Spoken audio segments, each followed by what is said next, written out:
Schools and colleges are now considering staying closed in the fall. For the kids who go to those schools and their families, this is a disaster. So it's fair to ask, who has been saved by doing this? And the people in charge don't even bother to tell us. Shut up and lock down, they say. You're saving lives when you do. People will die if you don't.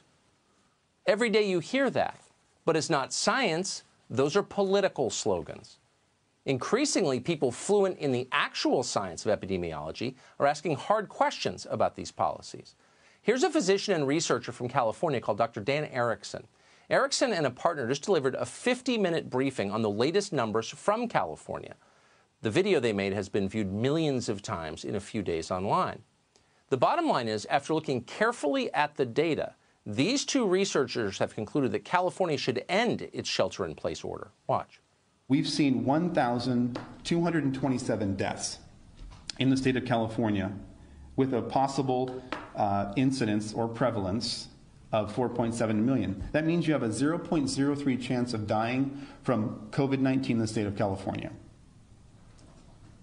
0.03 chance of dying from COVID in the state of California. Does that necessitate sheltering in place? Does that necessitate shutting down medical systems? Does that necessitate people being out of work? These are serious people who've done this for a living for decades. They have in their hands the largest currently available data sets on this question. And the question they're asking after analyzing all of those numbers, are the lockdowns worth it? So what is the answer to that?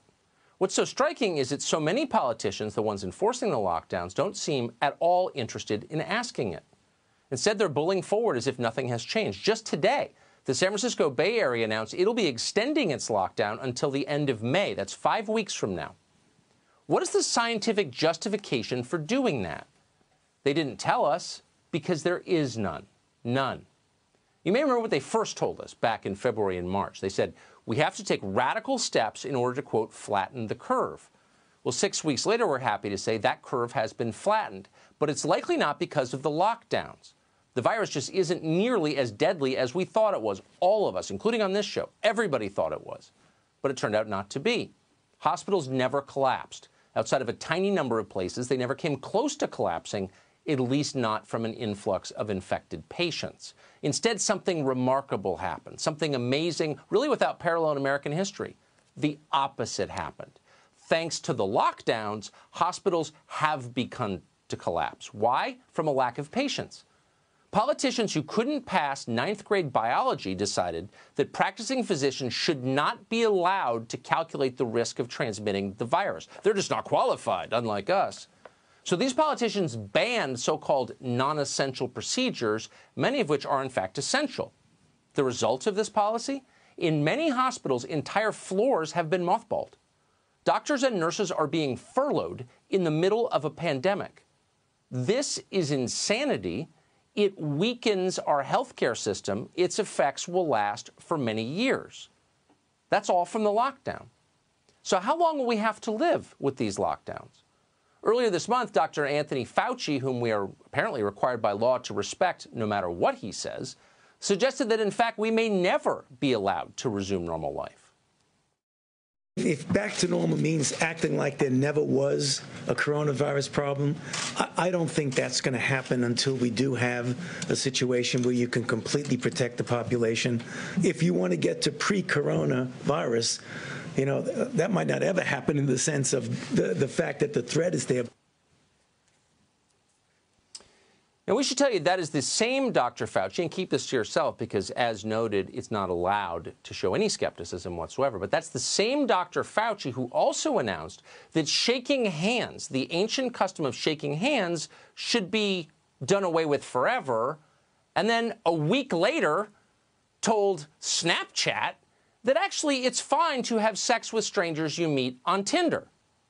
That was his epidemiological advice. Other experts on television warned that full-blown lockdowns may be necessary until a vaccine or effective treatments are found. What they didn't mention is that scientists have never produced a single approved vaccine or antiviral drug for any coronavirus. So that could be a while. And that thought seemed to please frequent television guest Zeke Emanuel. Realistically, COVID-19 will be here for the next 18 months or more. We will not be able to return to normalcy until we find a vaccine or effective medications. Is all that economic pain worth trying to stop COVID-19? The truth is, we have no choice. Oh, the truth is we have no choice. Well, here's a handy guide for you in case you watch a lot of television. When a political operative like Zeke Emanuel, someone with a long history of lying, begins a sentence with the phrase, "the truth is," you should probably be on guard. When he ends that sentence with, "we have no choice," you should be terrified. And in fact, that's wrong. We have always had a choice. Other countries made different choices from ours, in fact. They're not waiting for a vaccine to open their societies. Why would they do that? There's no precedent for doing that as a scientific matter. For example, we spent millions of dollars and more than a decade trying to find a vaccine for the SARS virus.